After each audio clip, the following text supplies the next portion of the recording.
Welcome to Big Bang. This is Satish. ఏపీలో full speed గా ఎన్నికల ప్రచారం చేస్తున్న సీఎం జగన్ కూటమి నేతలపై ఫైర్ అయ్యారు. ఏపీ ప్రజలను మోసం చేసేందుకే మరోసారి ముగ్గురు కూటమిగా వస్తున్నారని విమర్శించారు. గతంలో పోలవరాన్ని ఏటీఎంలా మార్చుకున్నారని మోదీ చంద్రబాబును విమర్శించలేదా అని గుర్తు చేశారు. అప్పుడు విమర్శించి ఇప్పుడు కూటమిగా వస్తున్న మూడు పార్టీలు ఏపీ ప్రజలకిచ్చే హామీలేంటని ప్రశ్నిస్తున్నారు సీఎం జగన్. స్టీల్ ప్లాంట్ ప్రైవేటీకరణను కూటమి నేతలు ఆపగలరా? ఏపీకి చంద్రబాబు పవనిచ్చే హామీలేంటని ప్రశ్నించారు. కూటమి నేతలకు సీఎం జగన్ వేసిన ప్రశ్నలపై ఇవాళ బిగ్ బ్యాంగ్ డిబేట్లో మాట్లాడబోతున్నాం. చర్చలో పాల్గొంటున్నారు వైఎస్ఆర్ కాంగ్రెస్ పార్టీ నుంచి ఆ పార్టీ రాష్ట్ర కార్యదర్శి అధికార ప్రతినిధిగా ఉన్న వెంకటరెడ్డి గారు, అలాగే తెలుగుదేశం పార్టీ నుంచి ఆ పార్టీ అధికార ప్రతినిధి శ్రీనివాస్ చౌదరి గారు తిరుపతి నుంచి లైవ్లో పాల్గొంటున్నారు. రైట్, శ్రీనివాస్ చౌదరి గారు,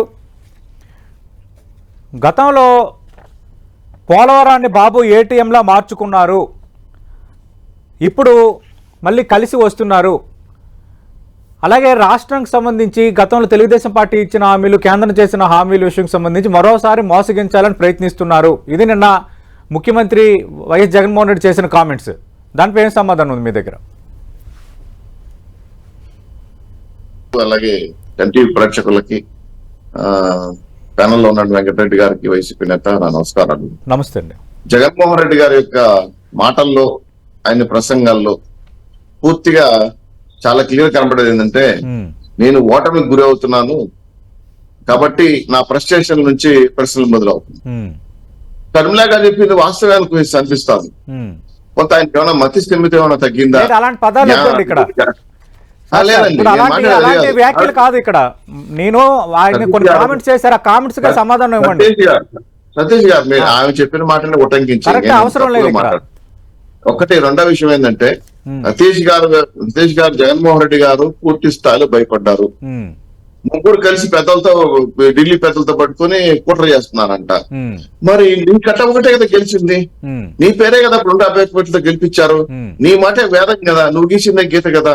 ఈరోజు స్టీల్ ప్లాంట్ ఆపగలరా, పోలవరం నిర్మించగలరా, అదేవిధంగా తేగలరా, అమరావతి కట్టగలరా అంటే ఈ ప్రశ్నలు మీకేనండి. మీరే 5 ఏళ్ళ అధికారంలో ఉన్నారు. 5 ఏళ్ళు ఏం చేశారు అడుగుతున్నా. అది చేయలేకనే కదా ఇది ప్రతిపక్షాల మీద ఏడుస్తున్నారు. ఇప్పుడు మోడీ గారు వచ్చారు, మీ ప్రభుత్వం కరప్షన్ చెప్పారు. పూర్తి స్థాయిలో కేంద్ర నిధులు కూడా కరప్షన్ చేశారు చెప్పారు. మరి నిరూపించండి, చేయలేదో చెప్పండి. నా 5 బడ్జెట్లు ప్రవేశపెట్టారండి. 12 లక్షల కోట్లు, 11,50,000 కోట్లు అప్పు చేశారు, 2,70,000 కోట్లు జనాలు పంచారు. మిగిలిన డబ్బులు ఏమయ్యాయి? అదే కదా మా ప్రశ్న. ఇది కాకుండా ల్యాండ్ మైన్ వ్యాపారాలు పక్కన పెట్టేశారు కదా. పూర్తి స్థాయిలో రాష్ట్రం అప్పుల పాలు అయిపోయింది కదా. స్ట్రైట్ గా ఒక కోసం అడుగుతున్నాను, ఈ రాష్ట్రానికి 5 ఏళ్లలో మీరు ఏం సాధించారు? ఈ తొక్క తోలు పథకాలు కాదు సార్ నాకు కావాల్సింది. సంక్షోభం చేసిన రాష్ట్రానికి మాకు కావాల్సింది. ఈ రాష్ట్రానికి ఎన్ని ఇండస్ట్రీలు తీసుకొచ్చారు, ఎంతమందికి ఉద్యోగాలు తీసుకొచ్చారు? మీరు చెప్పే జీడీపీ రేట్లు కాదు, ఏది కాకి లెక్కలు ఎవరు నమ్మరు కూడా. ఎందుకంటే ఆ రోజు సెంట్రల్ గవర్నమెంట్ చీఫ్ మినిస్టర్ లెక్క కోసం రాసుకున్నారు. అవన్నీ మీ అకౌంట్ లో ఉద్యోగాలు ఇచ్చేసామని చెప్తే కూడా నమ్మరు. మేము చాలా క్లియర్ కట్ గా చెప్తున్నాం. ఈ రోజు రాష్ట్రానికి మీ మార్క్ అంటే ఏమైనా ఉందా? 5 ఏళ్లలో వచ్చేసిందంటే ఒక పూర్తి స్థాయిలో రాష్ట్రాన్ని అప్పులు చేసి తీసుకున్నారు. సీఎం జగన్ కూడా అదే ప్రశ్నిస్తున్నారు. చంద్రబాబు నాయుడు అంటే ఏ ఒక్క పథకమైనా గుర్తొస్తుందా? గతంలో ఇచ్చిన హామీలు ఒకటైనా నెరవేర్చారా? స్టీల్ ప్లాంట్ ప్రైవేటీకరణ చేయబోమని హామీ ఇస్తారా? ఏపీకి ప్రత్యేక హోదా ఇస్తామని స్పష్టంగా చెప్పగలరా? ఇవి ఆయన ప్రశ్నలు. మంచి మాట ప్రశ్నించారు. 11,80,000 ఇండ్లు కట్టాం సార్. ఆ ఇండ్లు తాకట్టు పెట్టి అప్పు తెచ్చుకున్నారు సార్ గవర్నమెంట్. మరి ఆ ఇండ్లు ఎందుకు ఇవ్వలేదు? 22 లక్షలు ఇండ్లు ఇచ్చారంట మోడీ గారు, ఆయన స్పష్టంగా చెప్పారు. మరి 2 లక్షలు కూడా కట్టలేదని చెప్తున్నారు కదా. ఒకటి. ఇది 54 లక్షల మందికి మేము పింఛన్లు ఇచ్చాం. ఏంది? వృద్ధాప్య పింఛన్లు, విడో పింఛన్లు. మరి మా మార్కే కదా. అలాగే 4,30,000 మందికి పూర్తి స్థాయిలో మేము నిరుద్యోగ వృత్తి ఇచ్చాం. మీరు ఇవ్వగలిగారా? 86,48,000 మందికి డోకర్ రుణాలు 2,000 రూపాయలకు మాఫీ చేయగలిగాం. మీరు చేశారు 20,000 కోట్ల రూపాయలు. ఇది కాకుండా అమరావతి ఎంతవరకు కట్టగలిగాం, పోలవరం ఎంతవరకు కట్టగలిగాం. మీరు కూర్చొని పరిపాలిస్తున్న భవనాలు ఎవరు కట్టారు? అమరావతి లేదు శ్మశానంగా మార్చేశారు కదా మీరు.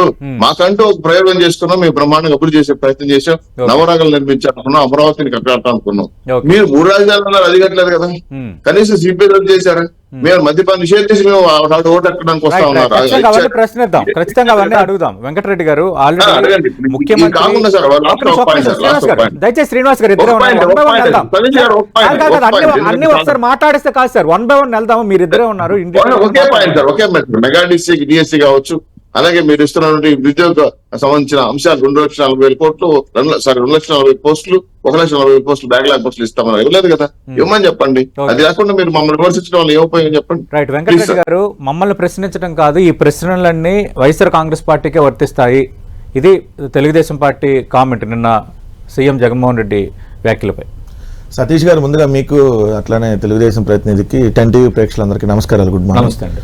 ఇప్పుడు నిన్న ప్రధానమంత్రి మోడీ గారు వచ్చి ఏదైతే అబద్ధాలని వల్లించి ఏదో మా ప్రభుత్వం ఏదో పోలవరంలో 15,000 కోట్లు ఇచ్చారు, అది పూర్తి కాలేదు, ఇట్లా అబద్ధాలు చెప్తున్నప్పుడు కౌంటర్ గా అసలు మీరేమి ఇచ్చారు, ఎందుకు మీరు పోలవరాన్ని ATM గా మార్చారని చెప్పి ఇదే చంద్రబాబు నాయుడు గారిని మీరని, మరి అదే అవినీతి పరుడితో ఏ విధంగా పొత్తు పెట్టుకుంటారు అని చెప్పి సూటిగా ముఖ్యమంత్రి గారు అడిగారు.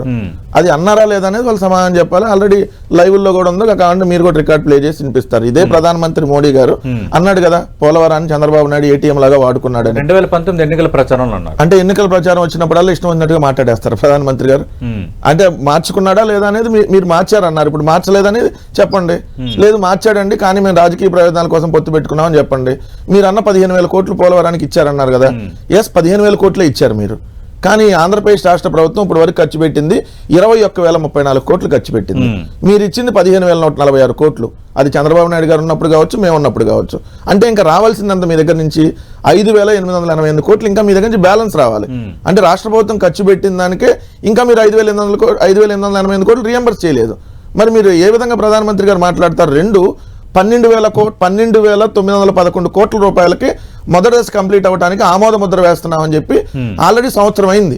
రేపు రిలీజ్ చేస్తాం, ఎల్లుండి రిలీజ్ చేస్తామని చెప్పి మీరు పొత్తు పెట్టుకున్నారు కాబట్టి ఆ రిలీజ్ చేయకుండా తెలుగుదేశం ఆపిచ్చింది. అందుకని ఇప్పుడు డబ్బులు రాలేదని మేము క్లియర్గా అంటున్నాం. ఎందుకంటే సంవత్సరం క్రితం నుంచి మీరు రిలీజ్ చేస్తా అన్నాళ్ళు, మీరు పొత్తులో సంవత్సరం నుంచి వెళ్తారనేటువంటి వస్తున్నటువంటి దాంట్లో ఈ 12,000 కోట్లు కానీ రాష్ట్ర ప్రభుత్వానికి రిలీజ్ చేస్తే జగన్మోహన్ రెడ్డి గారికి పేరు వచ్చింది కాబట్టి మీరు రిలీజ్ చేయలేదు. ఇది వాస్తవం అవునా కాదా? మరి ఎందుకు మీరు సంవత్సరం నుంచి రిలీజ్ చేయలేదో సమాధానం చెప్పాలి. 2 రైల్వే జోన్ గురించి అడిగారు. రైల్వే జోన్కి మేమేదో భూములు ఇవ్వలేదంట. సార్, విశాఖపట్నం జిల్లా మొదసర్లోలో సర్వే నెంబర్ 26లో 52 ఎకరాల భూమిని రైల్వే అధికారులకు ఆల్రెడీ హ్యాండ్ ఓవర్ చేయడం జరిగింది. మొదసర్లో ప్రాంతంలో సర్వే నెంబర్ 26లో 52 ఎకరాలు. మరి రాష్ట్ర ప్రభుత్వం ఇవ్వలేదని చెప్పి మరి పచ్చి అబద్ధాలు మోడీ గారు మాట్లాడుతున్నారు. మీరు ఇప్పుడు విశాఖపట్నం స్టీల్ ప్లాంట్ ప్రైవేటీకరణ చేస్తానన్నది కేంద్ర ప్రభుత్వమే కదా, మరి మీరు అదే ప్రైవేటీకరణ చేస్తా అన్నట్టు అంటే ఎట్లా పొత్తు పెట్టుకుంటున్నారు? మేము చెబుతున్నాం, మేము క్లియర్ గా ప్రైవేటీకరణ మేము అడ్డుకుంటాం, ఆపుతాం. ఇన్నాళ్ళు జగన్మోహన్ రెడ్డి గారు ఆపటం వల్ల ప్రైవేటీకరణ అనేది ఆగింది. ఇప్పుడు కూడా మేము కానీకుండా అడ్డుకుంటాం అని చెప్పి మేము స్పష్టంగా చెప్తున్నాం. ఇది మా స్టాండ్. 2, శ్రీనివాస్ చౌదరి గారు అనేక రకాల అంశాలని మళ్ళీ అబద్ధాలు, అప్పులు 11 లక్షల కోట్లు, తెల్లారితే 12 లక్షల కోట్లు, ఆ తెల్లారి 13 లక్షల కోట్లు. FRBM లిమిట్ ప్రకారమే కేంద్ర ప్రభుత్వం అనుమతిస్తుంది. మరి అడ్డగోలుగా మాకు అనుమతి ఇచ్చింది అప్పులు చేసుకోవడానికి? మరి అప్పుడు మోడీ గారు తప్పేగా. మాకు అడ్డగోలుగా మేము అప్పులు తెచ్చుకోవడానికి అనుమతి ఇస్తే మరి మోడీ గారు తప్పే కదా, అది ఎందుకు అనుమతి ఇచ్చాడు? మరి అంటే ఇవ్వలేదనేది వాళ్ళే చెప్పారు. ఇదే నిర్మలా సీతారామన్ గారు పార్లమెంట్ లో 4,22,000 కోట్లు అప్పని చెబితే వీళ్ళేం 11 లక్షల కోట్లు అంటారు, 12 లక్షల కోట్లు అంటారు.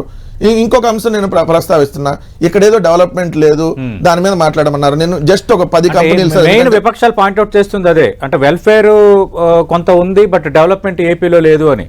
సార్, ఇప్పుడు డెవలప్మెంట్ యాక్టివిటీస్ ని ఎలా మనం పరిగణలో తీసుకుంటాం? దేశంలో GDP వృద్ధి రేటు పెరిగితే డెవలప్మెంట్, రాష్ట్రంలో GSDP వృద్ధి రేటు పెరిగితే డెవలప్మెంట్. ఇది అంటున్నారు, కాకి లెక్కలు కాదు సార్, కాగు లెక్కలు అంటారు. కాకి లెక్కలకి తేడా తెలియకుండా రిజర్వ్ బ్యాంక్ ఆఫ్ ఇండియా ఇచ్చి మేము పట్టించుకోము, ఆ ఈనాడు ఆంధ్రజ్యోతి రాసినవి పట్టించుకుంటాం అంటే వాళ్ళ విజ్ఞతకి వదిలేయాలి. దాని గురించి మనం డిస్కస్ చేయాలి. GSDP వృద్ధి రేటు 11.48% డబల్ డిజిట్ కి వచ్చింది. ఇది అభివృద్ధి కాదు. ఈజ్ ఆఫ్ డూయింగ్ బిజినెస్ లో వరుసగా 3వ ఏడాది నెంబర్ 1 వచ్చినా ఇది అభివృద్ధి కాదు. పారిశ్రామిక వృద్ధి రేటు వాళ్ళ దగ్గర ఉన్నప్పుడు 3% ఉంటే ఇప్పుడు 12% పెరిగితే అది అభివృద్ధి కాదు. ఇవన్నీ కంపెనీ లిస్ట్ కాదా సార్? నేను జస్ట్ 10 చెబుతా. NTPC హైడ్రో పార్క్ కానీ, ఇండోసోల్ సోలార్ మాడ్యులర్స్ కానీ, AGP సిటీ గ్యాస్ కానీ, JSW, కియా 8,000 కోట్లు అదనంగా పెట్టుబడి పెట్టింది మేము వచ్చినాక. AP పవర్ డెవలప్మెంట్ కార్ప్స్ కానీ, pioneer aluminium, ACC cements, JSW, ఉత్కర aluminium, Indian oil corporation, Jairaj ఇస్మాత్, గ్రాసిమ్ ఇండస్ట్రీ, సెంచరీ ప్యానల్, అల్ట్రాసెక్ cement, Shree cement, Birla colony, అన్ని 2,000 కోట్లు పైబడి పెట్టుబడులు పెట్టినటువంటి కంపెనీలు. 162 కంపెనీలు మేము వచ్చినాక గ్రౌండ్ అయినాయి. మీ దగ్గర ఉన్నప్పుడు వచ్చిన పెట్టుబడులు 32,000 కోట్లు అయితే మా దగ్గర వచ్చినటువంటి పెట్టుబడులు దాదాపుగా 89,000 కోట్లు గ్రౌండ్ అయితే ఇది మీ దృష్టిలో అభివృద్ధి కాదు. 4,19,000 MSME యూనిట్లు వచ్చినాయి సార్ మేము వచ్చినాక.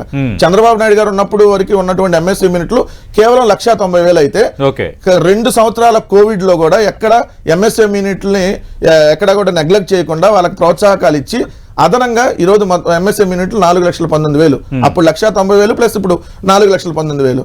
దాని ద్వారా వచ్చినటువంటి ఉపాధి వీళ్ళకి కనపడదు. ప్రతి గ్రామంలో రైతు భరోసా కేంద్రము, హెల్త్ క్లినిక్, సచివాలయము, కొన్ని చోట్ల డిజిటల్ లైబ్రరీలు, 17,000 కోట్లతో నాడు నేడులో భాగంగా 2 దశల్లో స్కూల్ నిర్మాణాలు పూర్తయి, 17 మెడికల్ కాలేజీలు, 5 మెడికల్ కాలేజీలకు ఆల్రెడీ అడ్మిషన్లు పూర్తయి, మిగిలిన మెడికల్ కాలేజీలు కూడా నిర్మాణాలు పూర్తవుతా ఉంటే ఇది అభివృద్ధి కాదు. శ్రీకాకుళం నుంచి నెల్లూరు వరకు ఉన్నటువంటి 9 జిల్లాల కోస్టల్ కారిడార్లో 4 పోర్టులు, 10 ఫిషింగ్ హార్బర్లు, 6 ఫిష్ ల్యాండ్ సెంటర్ల నిర్మాణాలు జరుగుతుంటే వీళ్ళకి అది అభివృద్ధి కాదంటే వైఎస్ఆర్ కంటి వెలుగునే స్కీమ్ కూడా మా దగ్గర, అది ఉచితంగా ట్రీట్మెంట్ ఇస్తాం. కనపడిన వాళ్ళకి ఉచితంగా ట్రీట్మెంట్ ఇచ్చి ఇదిగో కళ్ళు బాగు చేసి చూపించే కార్యక్రమం కూడా దగ్గరుండి చేస్తాం. కాబట్టి ఎవరికైతే ఇవన్నీ కనపట్టలేదన్నారో వాళ్ళకి వైఎస్ఆర్ కంటి వెలుగు ద్వారా ట్రీట్మెంట్ ఇస్తామని చెప్తాం. రైట్. శ్రీనివాస్ చౌదరి గారు, అంటే అభివృద్ధి లేదు అని దుష్ప్రచారం చేస్తున్నారని నిన్న ముఖ్యమంత్రి మాట్లాడిన, ఈ రోజు వెంకటరెడ్డి గారు మాట్లాడిన, మొత్తం వివరాలన్నీ చెప్తున్నారు. ఈ అవాస్తవాన్ని డైరెక్ట్ గా సవాల్ కూడా విసురుతున్న వాతావరణం కనిపిస్తోంది. రెండోది, కాదు ఇచ్చిన లెక్కలు, కేంద్రం చెప్పిన లెక్కలే మళ్ళీ అవి తప్పు అని మోదీ మాట్లాడిన, టీడీపీ మాట్లాడినా మరి దానికి అర్థమే ఉంటుంది అనేది మరో ప్రశ్న. ఇప్పుడు గ్లోబల్ ప్రచారం చేసుకోవటం అనేది ఒక రకమైన నైతికం. అనైతికాన్ని ప్రచారం చేస్తే మేము కూడా ఏం చేయలేం. ఈరోజు రాష్ట్రంలో మీరు చెప్పినట్టు ఉద్యోగాలు వచ్చుంటే, మీరు చెప్పిన ఇండస్ట్రీలు వచ్చుంటే 21,570 మంది నిరుద్యోగులు 5 సరిపోతారు. నేను చెప్పిన మీరు చెప్పిన లెక్క ఎక్కడో చెప్పండి. నేను ఇప్పుడు చెప్పింది అఫీషియల్ లెక్క 21,000 మంది. సార్ మనం మాట్లాడటానికి అర్థం ఉండాలి. మనం ఒక డిబేట్ లక్షల మంది టీవీలు చూస్తున్నప్పుడు మనం మాట్లాడుతున్నాం. ఏదో రోడ్డు మీద కూర్చొని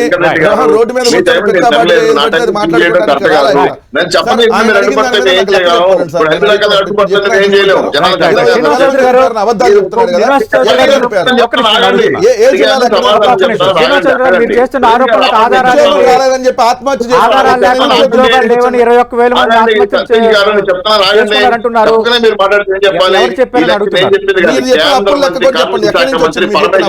ఇంటర్నెట్ లో కూడా చూసుకోండి. పత్రికలో వచ్చింది లెక్క, పరమేశ్వర్ గారు చెప్పిన లెక్క. ఈ లెక్క ప్రకారం కేంద్ర ప్రభుత్వం ఇచ్చిన లెక్క కూడా కాకి లెక్క. మీ లెక్క ప్రకారం మంచి చెప్పిన లెక్క ఇవ్వండి. సరే, మా చెప్తే ఖచ్చితంగా అడ్డుపడతా. మీరు వాస్తవం ఉంటే వాస్తవం చూపించండి. ఇదిగో పలానా కేంద్ర ప్రభుత్వం ఇంతమంది నిరుద్యోగులు ఆత్మహత్య చేసుకున్నారు, ఇదిగో దేశంలో ఎంతమంది చేసుకున్నారు, కర్ణాటకలో ఎంతమంది చేసుకున్నారు, ఏపీలో ఎంతమంది చేసుకున్నారు లెక్క అది చూపించండి.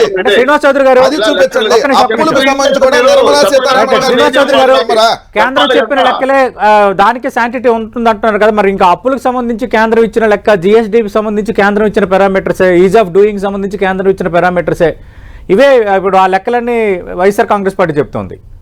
సతీష్ గారు, గత ప్రభుత్వం పథకాలన్నీ ఈ ప్రభుత్వాన్ని క్యారీ ఆన్ అవుతాయి. ఆల్రెడీ తెలుగుదేశం పార్టీ ప్రభుత్వంలో చేసిన కార్యక్రమాలు ఈ ప్రభుత్వం క్యారీ అయినది. అది పోలవరం నిధులు కావచ్చు, ఇంకో ఈజ్ ఆఫ్ డూయింగ్ కావచ్చు, ఇంకోటి కావచ్చు. వీళ్ళు 5 ఏళ్ళు చేసి చెప్పండి అంటే ఎప్పుడో గత ప్రభుత్వం చేసింది మా అమ్ముతున్నా నాకంటే మీవే నాకే చెప్పండి. ఎప్పుడో కథ ఇప్పుడు జరిగింది చెప్పండి. ఇప్పుడు కేంద్రం చెప్తున్న అంశాలు చెప్పండి. ఇప్పుడు పోలవరానికి ఇచ్చారు 15,000 కోట్ల రూపాయలు ఇచ్చారు, పూర్తి చేశారా? ఇంచన్న కట్టారా? అడ్డుపడితే నేనేం చేయగలను?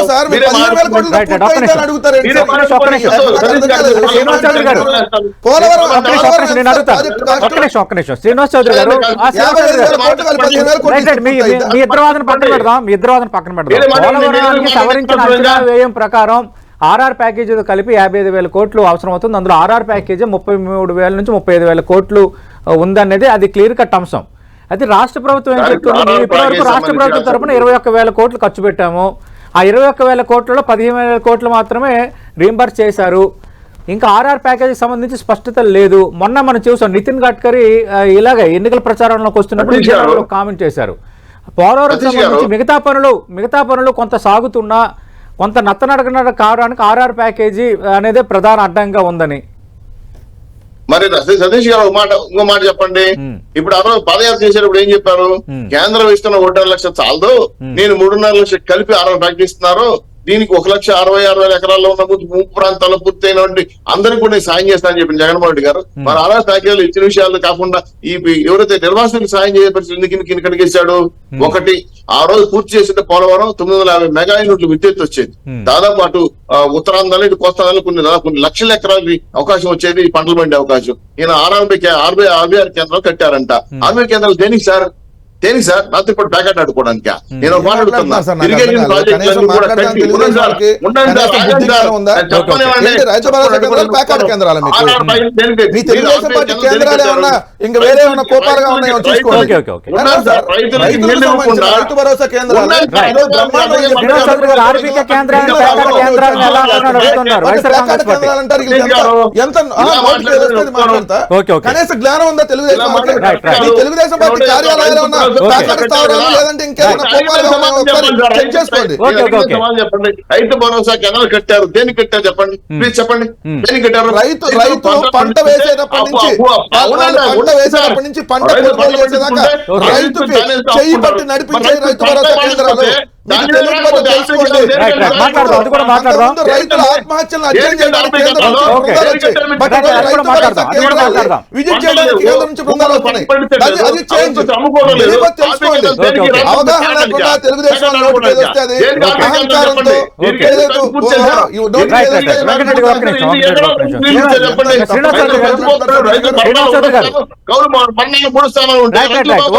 ఆర్బీకే కేంద్రాలకు అభ్యంతరం ఉంటే మీరు మాట్లాడచ్చు, ప్యాకెట్ కేంద్రాలను అది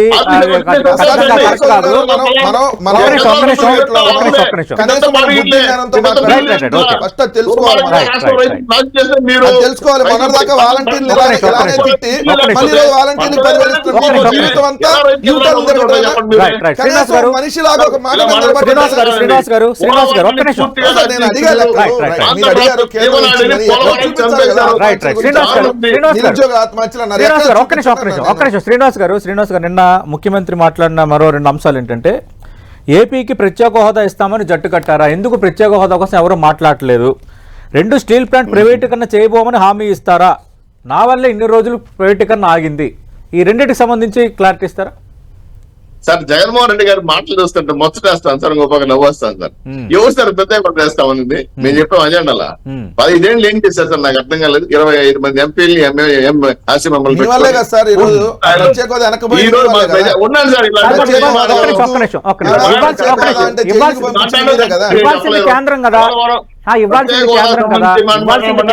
ఇప్పుడు భారతీయ ఒక్క నిమిషం నేను ఈ విషయంలో మీకు క్లారిటీ ఇస్తాను.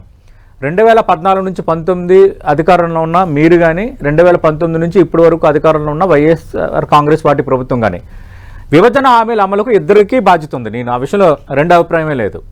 కానీ ఇప్పుడు చేయాల్సింది ఎవరు? కేంద్రం. మళ్ళీ భారతీయ జనతా పార్టీ ఇప్పుడు పొత్తు కుదుర్చుకుంది కాబట్టి ఎందుకు ఆ విషయాలనే భారతీయ జనతా పార్టీ ప్రస్తావించట్లేదు? సరే కూటమిలో మేము ఖచ్చితంగా అవి సాధిస్తాము, ఇప్పుడు పొత్తులో ఉన్నాం కాబట్టి కేంద్రంతో సత్సంబంధాలు లేదంటే కోఆర్డినేట్ చేసి సాధిస్తాను మీరెందుకు చెప్పట్లేదు? ఖచ్చితంగా ఇది తలెత్తే ప్రశ్న కదా రాజకీయాలకు అతీతంగా. మంచి మాట చెప్పారు సార్. అమిత్ షా గారు క్లియర్ గా చెప్పారు 2 ఏళ్లలో నేను పోలవరం పూర్తి చేస్తానని, అమరావతి కట్టామని నిధులు ఇస్తామన్నారు. వాళ్ళు చెప్పిన మాటలే నిన్న ఉపన్యాసం చెప్పిన కేంద్ర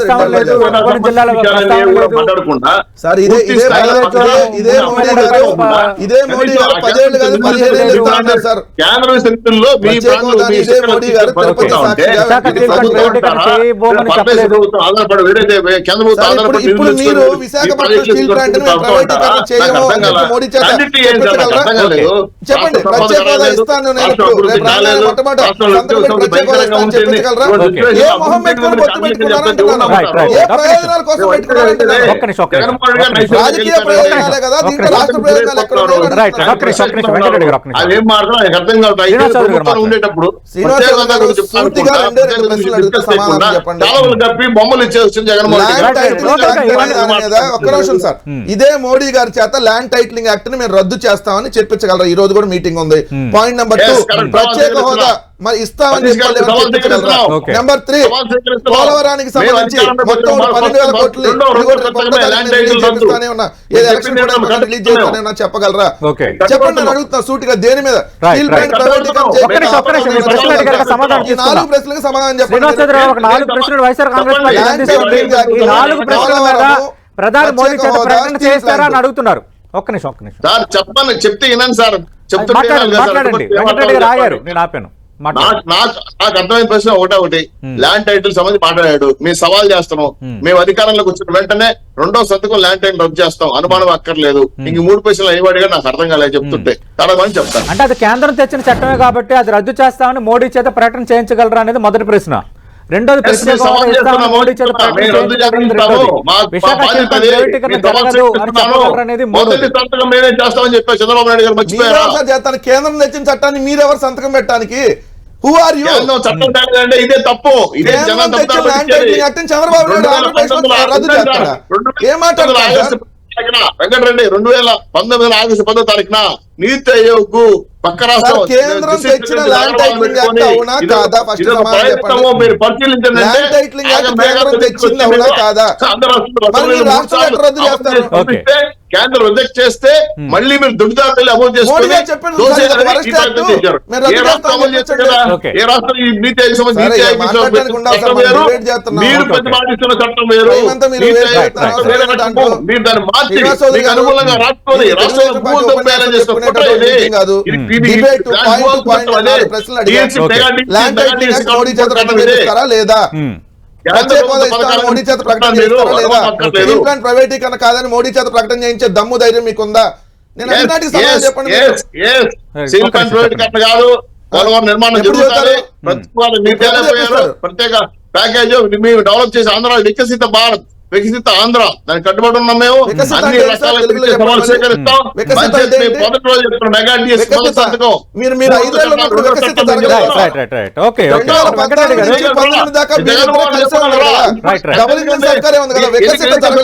కేంద్రం పట్టించుకోవట్లేదని వాళ్ళు బయటకు వచ్చారు. అప్పుడు మోడీ చాలా ఇచ్చాడు, బయటకు వచ్చారు, ధర్మ పోరాటం చేశారు, చేశారు. నేను క్లియర్ గా ఏంటి, ఈ రోజు ముఖ్యమంత్రి గారు స్ట్రైట్ క్వశ్చన్స్ అడిగారు. మీరు ఏ విధంగా పొత్తు పెట్టుకున్నారు? దొంగతో ఎందుకు పొత్తు పెట్టుకున్నారు? స్టీల్ ప్లాంట్ ప్రైవేటీకరణ చేస్తారన్నటువంటి మోడీతో మరి చేయించుకొని ప్రకటన చేయించగలరా? నేను వాటి మేమేదో అది చేస్తాం, మేము ఇది చేస్తాం ఎందుకు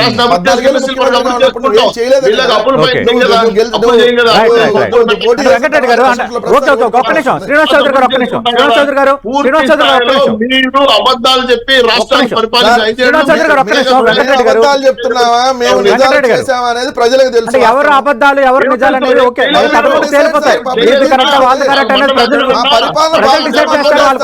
వాళ్ళు వదిలేద్దాం. వెంకటరెడ్డి గారు నేను అడుగుతున్న ప్రశ్న ఏంటంటే ఒక్క నిమిషం శ్రీనివాస్ గారు ఒక్క నిమిషం వెంకట గారు నేను అడుగుతున్న ప్రశ్న ఏంటంటే ఇప్పుడు ఈ అంశాలన్నీ ప్రస్తావిస్తున్నారు, నిజంగా ఇవి జనాల్లో ఇంపాక్ట్ చూపించే అంశాలుగా ఉంటాయా? అంటే ప్రత్యేక హోదా కానీ వీటన్నిటి మీద ఆంధ్రప్రదేశ్ ప్రజలు అంత సీరియస్గా ఆలోచించే వాతావరణం ఉందా? నిజంగా విభజన చట్టం ప్రకారం జరగాలి, అవి జరగలేదు, కేంద్రమే అవి చెయ్యాలి. నేను అందుకే అన్నాను, ఇద్దరిని ప్రస్తావించాను. 2014 నుంచి 19లో ఉన్న టీడీపీ ప్రభుత్వం కానీ ఇప్పుడు ఉన్న అధికారులను మీ ఇద్దరికి బాధ్యత ఉంది. మీరు చెప్పాల్సిన వివరాలు మీరు ఇస్తున్నారు, వాళ్ళు చెప్పాల్సిన వివరాలు వాళ్ళు ఇస్తున్నారు. మీరు అడుగుతున్నారు ఏంటి? ఇప్పుడు మళ్ళీ పొత్తు కుదిరింది కాబట్టి వీటిని ప్రకటన చేయాలి అడుగుతున్నారా? అందులో ఓకే, అందులో కొంత శాంటిటీ ఉంది. కానీ ఈ ఇష్యూస్ జనాల్ని ఇంపాక్ట్ చేస్తాయా? స్టీల్ ప్లాంట్ ప్రైవేటీకరణ కానీ, ప్రత్యేక హోదా కానీ, పోలవరం కానీ పబ్లిక్ అంతగా ఇన్ఫ్లుయెన్స్ అవుతారా వీటితో?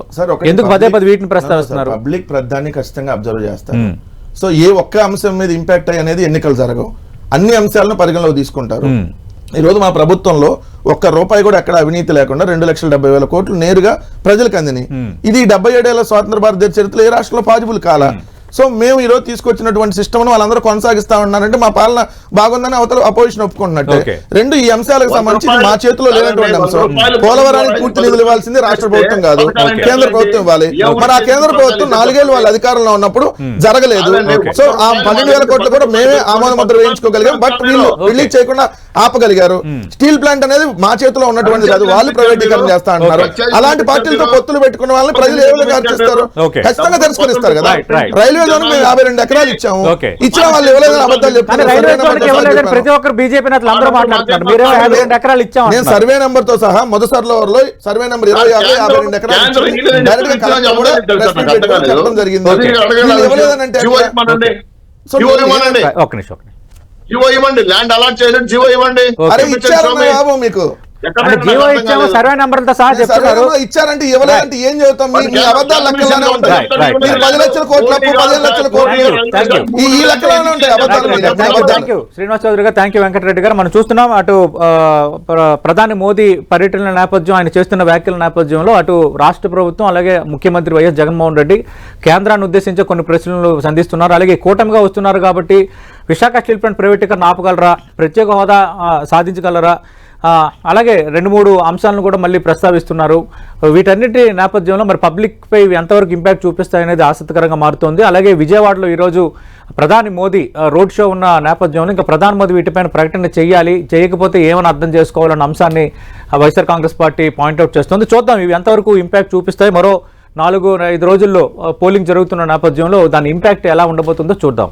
ఇది వాటి బిగ్ బ్యాంగ్ డిబేట్.